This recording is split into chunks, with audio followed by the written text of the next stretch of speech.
তো হ্যালো বন্ধুরা, welcome back. তো চলে এসেছি আরও একটা নতুন ভিডিওতে। ভিডিও টাইটেল দেখে তো বুঝেই গেছো যে কী বিষয় নিয়ে কথা বলতে চলেছি। তো হ্যাঁ বন্ধুরা, মোহনবাগানকে নিয়ে কিন্তু একটা ট্রান্সফার আপডেট আছে। আর এছাড়াও কিন্তু ACL 2 এর ব্যাপারে কিন্তু কিছু আপডেট আছে, তো সেই সব নিয়ে কিন্তু তোমার সঙ্গে শেয়ার করব। তো তার আগে বলে দিই, যারা যারা এখনও চ্যানেলটাকে সাবস্ক্রাইব করনি বন্ধুরা, তো অবশ্যই নিচে লাল রঙের সাবস্ক্রাইব বাটনটা ক্লিক করে কিন্তু সাবস্ক্রাইবটা করতে ভুলো না, এবং লাইক করে শেয়ারটা করতে একদম ভুলো না। তো বেসিক্যালি প্রথমে ট্রান্সফার আপডেটটা দিই, তারপর আমি তোমাদের ACL 2 এর আপডেটটা দেবো। তো বেসিক্যালি কিন্তু মোহনবাগান দল তারা কিন্তু 19 বছর বয়সীর একটা সেন্টার ফরওয়ার্ডের সেন্টার ব্যাকের প্লেয়ারকে, মানে প্লেয়ারের ওপর কিন্তু নজর রেখেছে।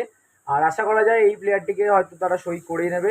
যেই প্লেয়ারটি হচ্ছে ভাই কার্তিক চৌধুরী, জামশেদপুর এফসির রিজার্ভ দলের প্লেয়ার কার্তিক চৌধুরী, 19 বছর বয়সী মাত্র প্লেয়ারটা। সেন্টার ব্যাকের সাথে সাথে কিন্তু এই প্লেয়ারটি কিন্তু CDM পজিশনেও কিন্তু খেলতে পারে।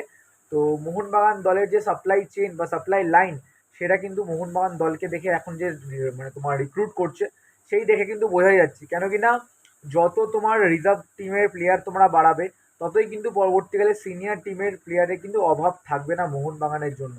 কেন কি না, সাপ্লাই চেনটা যেটা বলো আর কি, মোহনবাগান দলে যে রিজার্ভ টিম, তো সেখান থেকে যদি ভালো ভালো প্লেয়ার তারা সই করে, আর ইন ফিউচার তাদের কিন্তু প্লেয়ারের কোনো প্রবলেম হবে না, কিন্তু তাদেরই তোমার সিনিয়র দলে প্রমোট করাতে পারে মোহনবাগান দল, এরকমটাই কিন্তু মানে হয়ে থাকে আর কি সাপ্লাই চেইনের মাধ্যমে। তো দেখা যাক এখন কি হয় না হয়, বাট মানে পুরোপুরি কনফার্ম হয়ে গেলে তোমাদের কিন্তু অবশ্যই আমি কমেন্ট করে, মানে আমাদের কিন্তু ভিডিও বানিয়ে তোমাদের আমি দিয়ে দেবো। বাট এই মুহূর্তে কিন্তু এটাই আপডেট যে কার্তিক চৌধুরী ফ্রম জামশেদপুর কিন্তু মোহনবাগান দলে কিন্তু আসতে চলেছে। এটাই কিন্তু এখন আপডেট আছে। তো এর পরবর্তী আপডেট যেটা হচ্ছে মোহনবাগান দলকে নিয়ে ACL 2 এর ব্যাপারে। তো গতকাল কিন্তু একটা ভিডিও বানিয়েছিলাম, ভিডিও বানিয়ে তোমাদের আমি সঙ্গে শেয়ার করেছিলাম যে মোহনবাগান দল তারা কিন্তু ACL 2 থেকে কিন্তু মানে AFC কিন্তু তাদের ডিসকোয়ালিফাইড করে দিয়েছে। কেন করেছে সেটা তোমাদের আমি জানিয়েছিলাম আগের ভিডিওতে, যে তারা কিন্তু ট্র্যাক্টরে এগেনস্টে খেলতে যায়নি বলে।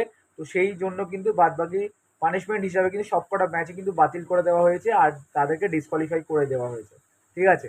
তো আমার মতে বলে ভাই, এটা একটা কোনো যুক্তি হলো? এটা পুরো প্রপার কিন্তু কজ বলো যে কেন যায়নি মোহনবাগান, সেটা কিন্তু তারা মানে বারবার করে মেল করেছে। মেল করে তাদের মানে তাদের উদ্দেশ্যে, মানে যাদের মেল করেছে তাদের থেকে কিন্তু মানে কোনো কিন্তু মানে রিটার্ন মেল আসেনি বলতে পারো। আর মোহনবাগানকে যে ডিসকোয়ালিফাই করেছে সেটাও কিন্তু আগে থেকে কোনো রকম কিছু জানানো হয়নি, হঠাৎ করে কিন্তু জানানো হয়েছে যে মোহনবাগান দল তারা কিন্তু ডিসকোয়ালিফাইড হয়ে গেছে।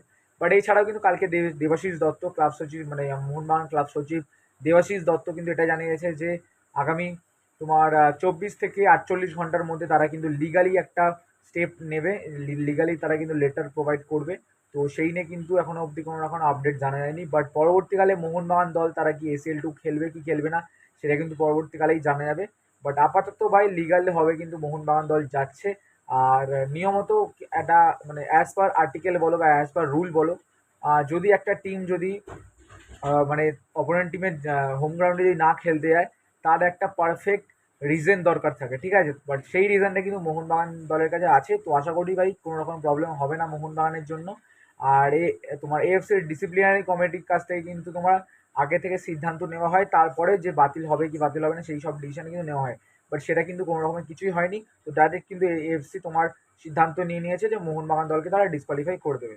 বাট এখন জানি না ভাই কী করছে না করছে, বাট দেখা যাক কী হয়। তো আশা করছি ভাই পজিটিভ হবে, তো জিনিসটাকে নাও যে পজিটিভ রেজাল্ট কিন্তু আমরা দেখতে পারি পরবর্তীকালে, যদি মোহনবাগান দল লিগালি অবশ্যই গেছে। তো দেখা যাক পরবর্তীকালে কী হয় না হয়, সেইগুলো কিন্তু তোমাদের আমি অবশ্যই আপডেট দিয়ে দেবো।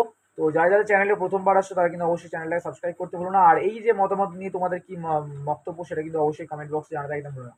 চলো বন্ধুরা, টাটা, দেখা হচ্ছে অন্য ভিডিওতে।